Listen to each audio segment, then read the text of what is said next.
আপনাকে কয়েকদিনের জন্য তালতলা গ্রামের পোস্ট অফিসে যেতে হবে। যতদিন না কোনো একটা পোস্টমাস্টারকে যাচ্ছে ততদিন আপনাকে সেই পোস্ট অফিসকে সামলাতে হবে। তাই আপনি কালকেই বেরিয়ে পড়ুন।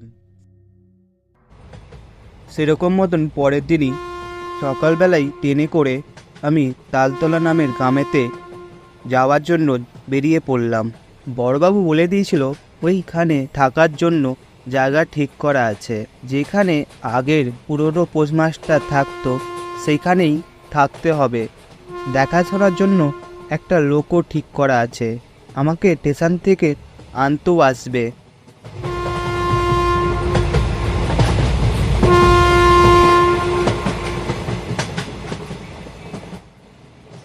দেখতে দেখতে শহর ছাড়িয়ে গ্রামের দিকে এগোতে লাগলাম।